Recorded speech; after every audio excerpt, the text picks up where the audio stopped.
हमारे जैसे नौजवान साथियों को जो विचार देने का काम किया है,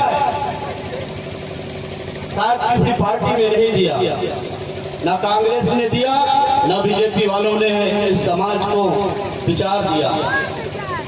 आप सिर्फ वोट देने का काम किया और उससे आप लोगों ने उनकी सरकार बनाई, आप लोगों ने उनको वोट देकर उनको मंत्री भी बनाने का काम किया, लेकिन इस समाज के बारे में कभी किसी ने, कांग्रेस और बीजेपी के लोगों ने नहीं सोचा। लेकिन दादाजी ने चाहते तो दादाजी अपना बड़ा महल बना लेते, किसी पार्टी में जाकर के मुख्यमंत्री छत्तीसगढ़ का प्रथम मुख्यमंत्री भी बन जाता, कोई नहीं रोक पाता। लेकिन इस देश की जो व्यवस्था है, इस देश के मूल निवासियों को जो व्यवस्था है, चाहे वो पिछड़ी जाति के है, पिछड़े वर्ग के लोग हो, चाहे अल्पसंख्यक के लोगों के ऊपर हो, चाहे आदिवासी समाज के भाई बहनों के ऊपर अत्याचार शोषण हो रहा हो, चाहे एसटी के ऊपर शोषण अत्याचार हो रहा हो, उनको पूरे देश में ये आंदोलन मुहिम छेड़ने का अगर किसी ने काम किया है, उनको आबरू और सम्मान इज्जत बचाने का अगर किसी ने काम किया है, वो पहला व्यक्ति है दादा हीरा सिंह मरकाम जी। पार्टी तो तोड़ी है, इसलिए दादा ने अपने विचारों में लोगों को कहते थे कि समाज में राजनीति भेद हो, समाज राजनीति में मतभेद हो सकती है, राजनीति में मतभेद होना चाहिए, क्योंकि विचारों का राजनीति होता है। लेकिन जब समाज में, किसी समाज में, समाज के भीतर मतभेद हो जाता है, उस समाज का कभी विकास नहीं हो सकता, उस समाज नर्क की ओर चला जाता है। ये दादा ने आंदोलन छेड़ा था।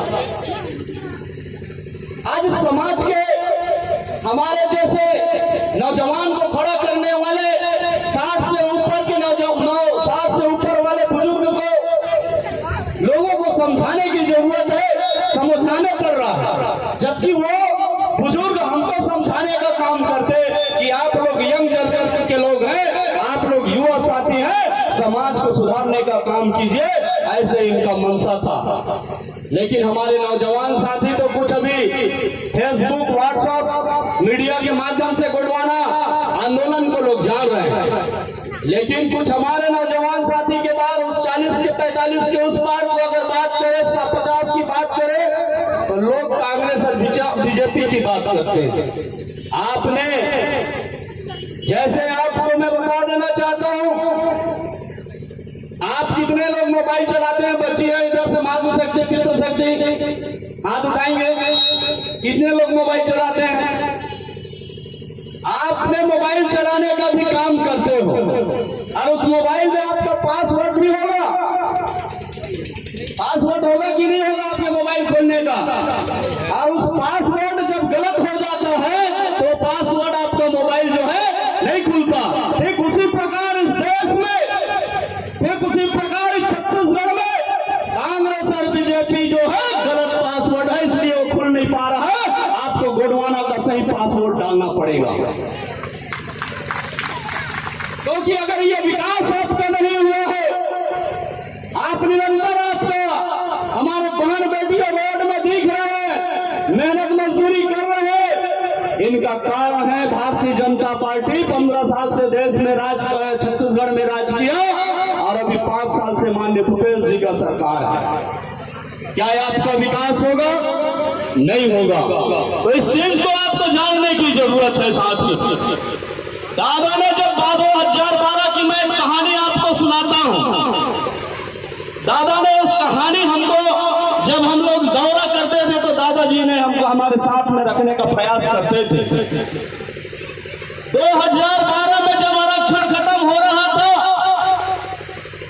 जब आरक्षण लागू खत्म, तो 22 हमें 32 से हमें 20 में 22 में ला दिया गया, तो किसी कांग्रेस और बीजेपी के लोग ने रोड में आने का काम नहीं किया। किसी आपने जिसको विधायक बनाया, आपने क्षेत्र में जिसको विधायक विधानसभा भेजे, उसने विधानसभा में भी बात नहीं रखी। लेकिन दादा हीरा सिंह मरकाम जी ने ये ज्वलंत मुद्दे को लेकर लेकर के आरक्षण रूपी जो जलन भाव है उसको लेकर के दादा ने विचार किया और लोगों में जोड़ने का काम किया। तो लोग क्या बोल रहे थे दादा हीरा सिंह मरकाम जी को?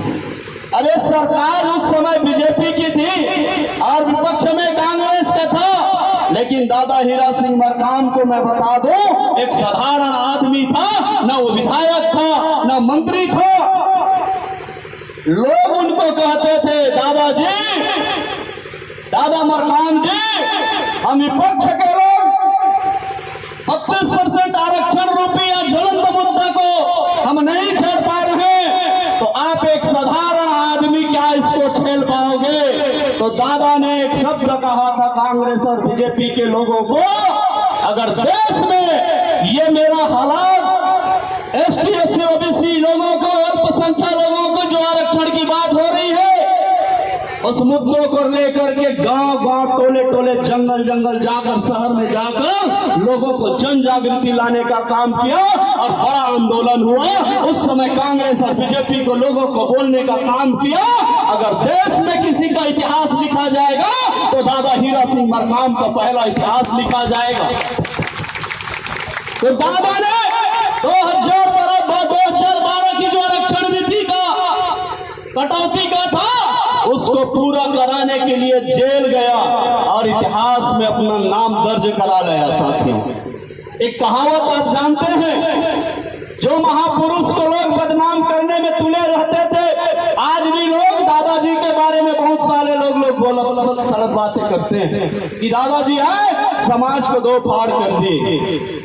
दादाजी आंदोलन के चलने वाले सिपाही लोग हैं क्या? दादा के अनुयायी लोग हैं क्या? दादा के विचारों को चलने?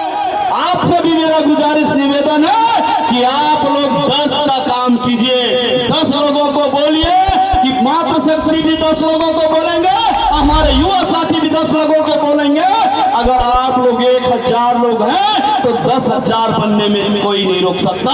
10,000 लोग 10-10 बोलेंगे तो 1 लाख बनने में टाइम नहीं लगेगा और विधानसभा हम लोग जीत जाएंगे। साथियों, आप 10 लोगों को टच कीजिए, 10 लोगों को बोलिए। आप 10 लोगों को आप सेलेक्ट कर लीजिए कि ये 10 लोगों को मैं गोंडवाना गठबंधन पार्टी के आरी छाप में पोलिंग बूथ में जाकर के डलवाऊंगा। इसका मैं वचन लेता हूं, गोंडवाना वचन देता हूं। ये कह दीजिए, उसी दिन आपका गोंडवाना का विधायक होगा और तुलेश्वर सिंह मरकाम आपके हर सुख दुख में आएंगे। आपका विधायक अभी मोहित के टेट्टा जी कितने बार आए हैं इस गांव में? इस गांव में कितने बार आए हैं? नहीं आए हैं। लेकिन हमारा जब विधायक बनेगा तो आपके छठी में भी आपके विधायक दिखेंगे। आपके यहाँ जो भी छठी बरहों का काम होगा, जन्म दिवस में भी में होगा, चाहे हमारे मृत्यु संस्कार में होगा, चाहे हमारे विवाह संस्कार में, आपके विधायक आपके पास बैठ के खाना खाएगा, कैसे लगेगा? ये समाज को ये बात को सोचने की जरूरत है। साथियों, हमको समाज के साथ साथ हमको दादा ने एक विचार दिया है। समाज के साथ साथ हमको मानव समाज में भी काम करने की जरूरत है। जो दादाजी ने मन के एक बराबर, सबको शिक्षा सबको काम, यह है गोंडवाना का पैगाम। मानव एक समान, यह है गोंडवाना का पैगाम। सबको शिक्षा सबको काम। हम सबके लिए लड़ रहे हैं। कोई गोंडवाना किसी जाति के लिए नहीं लड़ रहा है, किसी समाज के लिए नहीं लड़ रहा है, किसी समुदाय के लिए नहीं लड़ रहा है, किसी जाति विशेष के लिए नहीं लड़ रहे हैं। हम लड़ रहे हैं, दादा का विचार अगर लड़ रहा है वो मानव समाज के लिए है, चाहे वो कोई भी हो, चाहे किसी भी धर्म को मानने वाला हो, चाहे किसी लिंग भेद का बात नहीं है। हम उनके लिए, उनके विचारों को हम लोग गांव गांव पर बताना चाहते हैं। जो शोषित पीड़ित है उनके लिए गोंडवाना खड़ी है और खड़े रहेगी। साथियों, आज से नहीं, मैं बता देना चाहता हूं, मैं अपने बारे में भी बता दूंगा। जिस झंडे को लेकर के आप लोग देख रहे सतरंगी झंडा, ये दादा का देन है। ये जब झंडा हमारे राजमहल किले में जब झंडा फहराते थे, जब गोंडवाना का शासन हुआ करता था, 52 57 परगना में हमारी राजपाट थी और मरावी कुल का आज हम जिसका शहादत दिवस मना रहे हैं वो 1750 राज किया। कितने साल? 1750 वर्ष राज किया। ऐसे महान हस्तियों का हम शहादत दिवस मना रहे हैं, लेकिन यहाँ 5 साल के लिए लोगों को सोचना पड़ता है। बताइए, यहाँ हमारे पुरखे लोग 1750 राज किया, छत्र राज किया एक परिवार वाले, आज यहाँ 5 साल के लिए लोग लड़ना चाह रहे हैं। भाई भाई से लड़ाने का काम बीजेपी और कांग्रेस के लोग कर रहे हैं। चाचा और भतीजे से लड़ाने का काम ये बीजेपी और कांग्रेस के लोग कर रहे हैं। पति और पति के बीच में फूट डालने का काम किसी ने कर रहा है तो बीजेपी और कांग्रेस कर रहे हैं। साथियों, इसको तो हम जोड़ने चाहते हैं। गोंडवाना तो समाज को जोड़ना चाहती है, आप जोड़ना नहीं चाहते। बात इस बात का है साथियों, दादा के विचार जो है, दादा के विचारों को दूसरे लोग पकड़ रहे हैं। मैं बता देना चाहता हूं, इसी सतरंगी झंडे के चक्कर में, इस झंडे को आबरू को बचाने के चक्कर में, इसकी अस्मिता को, सम्मान को बचाने के चक्कर में दादा के वाणी को जहां हम लोगों ने अपने दिल में थाम करके 62 दिन अभी मार्च में हम लोग जेल में गए थे। कुलदीप मकाम जी सामने है और वो नेपी जी भी जा रहा है।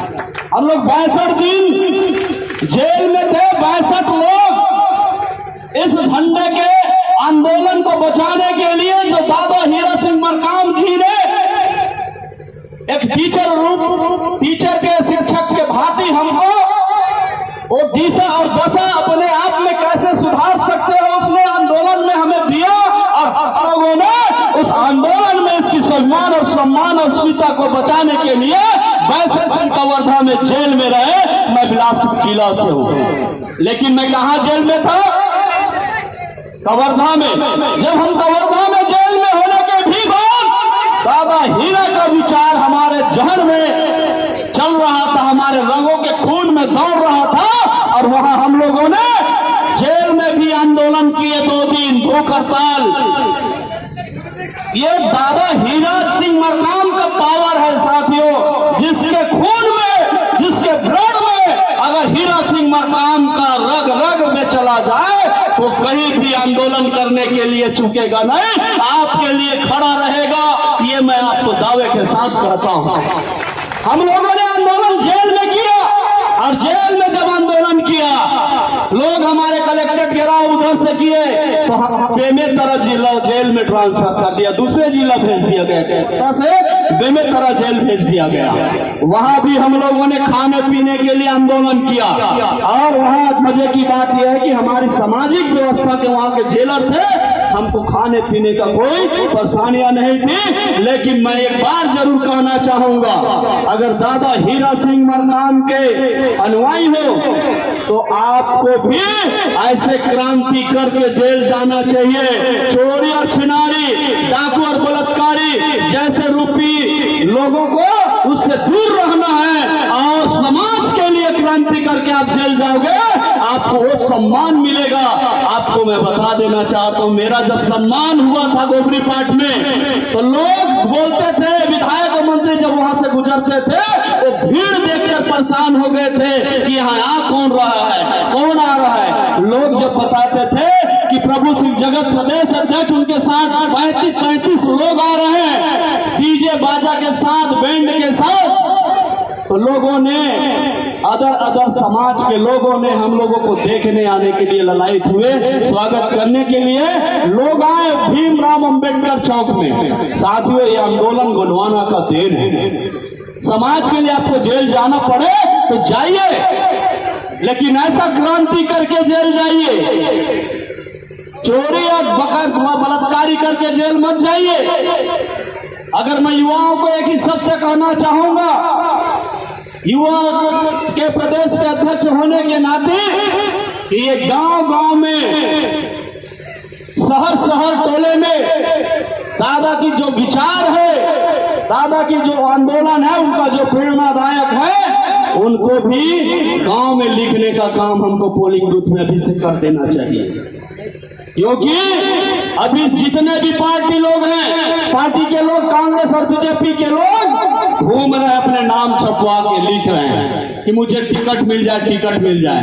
साथियों, मैं आपको बता देना चाहता हूं युवाओं को भी कि आपको भी पोलिंग बूथ में आपको काम करने की जरूरत है। दादा जो 1 to 10 का बात करता था, दादा जो 1 to 10 के बाद जो किया करते थे, उसको आपको बोलने की जरूरत है, कहने की जरूरत है, करने की जरूरत है, समाज को आगे लाने की जरूरत है। और हर समाज से बात कीजिए, हर टुकड़े टुकड़े में समाज जो बटा हुआ है उनको एक करने का काम कीजिए। दादा के विचार को हमको फिर से जिंदा रखना है। उनके जाने के बाद वो विचार जो अमर है, दादाजी के जो विचार है अमर है, इस बात को हमको गवाह के रूप में हमारे जैसे युवाओं को काम करने की जरूरत है। साथियों, दूसरी बात मैं बता देना चाहता हूं, दादा ने, हम लोगों ने अभी चर्चा करते हैं, हम लोग कुलदीप मरकाम जी से, हमारे प्रदेश के संगठन मंत्री, उनसे चर्चा कर रहे हैं। अभी एक ऐसा बिल आया है, भूमि अधिग्रहण कानून, जिसमें आप किसी भी प्रकार के न्यायालय नहीं जा सकते, अपील नहीं कर सकते। ऐसा कानून आया है, आपको अगर सरकार की आपकी जरूरत, आपके जमीन की जरूरत पड़ जाए तो मुंह मंगा बोलते हैं ना गांव में, पानी के मोल के हिसाब से आपके जमीन को लूटा जाएगा, बेच खरीदा जाएगा। ऐसा बिल लोकसभा में पास हो गया है और अभी जाएगा राज्यसभा। एक एक चीज मैं कहना चाहता हूँ, कांग्रेस और बीजेपी में क्या आपके विधायक और मंत्री नहीं है, विपक्ष में मंत्री नहीं है, फिर भी आपके अधिग्रहण बिल ऐसा नहीं है कि आदिवासी का ही जमीन, आदिवासी का जमीन ही अधिग्रहण होगा। इसमें पिछड़े वर्गों को भी जमीन अधिग्रहण होगा, अल्पसंख्यक का भी जमीन अधिग्रहण होगा, किसान मजदूर का जमीन निवासी है उनका भी होगा, साहू भाई है उनका भी जमीन अधिग्रहण होगा। लेकिन सरकार इस बिल को पास कर डाली है लोकसभा में, अब ये राज्यसभा जाएगी, उसके बाद राष्ट्रपति के पास अधिसूचना जारी होगी, उसके बाद ये कानून पास हो जाएगी। और कांग्रेस और बीजेपी के जो नेता हैं चुप बैठे हैं। इसलिए मैंने कहा था, दादा हीरा जब मध्य प्रदेश शासन हुआ था तो अकेला इकलौता हीरा पूरा दुनिया में डंका बजा करके वो कानून को ला करके पास करा देने के लिए इतना सक्षम था, वो अकेला डटता था। क्यों? ये हमारी देन थी, उनकी देन थी कि उन्होंने समाज को संगठित करके मानव समाज में जागृति लाने का काम किया और 3 लाख लोगों ने भोपाल, 3 लाख लोगों ने जंतर मंतर में जाकर के लोकसभा विधानसभा घेरने का काम किया, तो वन अधिकार पट्टा भी कानून पास हुआ। आज बोलते हैं, उसका भी मैं मजेदार एग्जांपल बता देना चाहता हूँ, छोटी सी, उसके बाद मैं अपने बातों को यहीं से विराम करूंगा। वन पट्टा जो मिलता है, अभी 15 साल रमन की सरकार में आपको वन पट्टा दिया गया, और जैसी सरकार गई, भूपेश की सरकार आया, उसी जमीन का पट्टा, उसी खसरे नंबर का पट्टा माननीय भूपेश जी की सरकार दे रही है। क्या ये वन पट्टा बांट रही है? नहीं बांट रही है, उसी जमीन का पट्टा दे रही है, और सिर्फ लेबल चिपका करके वन मंत्री का फोटो और मुख्यमंत्री का फोटो डाल करके फिर से वही पट्टे को वितरण किया जा रहा है। क्या ये पट्टा बांटने का काम हो रहा है? और लोग कहते हैं कि ये कांग्रेस का और बीजेपी का देन है। तो मैं बता देना चाहता हूं, ये देन अगर किसी का है तो दादा हीरा सिंह मरकाम का देन है। अगर देश में, पूरे भारत में, पूरे देश में अगर कानून बना तो वो सिर्फ हीरा सिंह मरकाम के बदौलत बना, किसी के बदौलत, कांग्रेस और बीजेपी के बदौलत ये कानून पास नहीं हुआ, हीरा सिंह मरकाम के बदौलत ये कानून पास हुआ। इसी आशा और विश्वास के साथ मैं अपने वाणी को विराम देता हूँ। जय सेवा, जय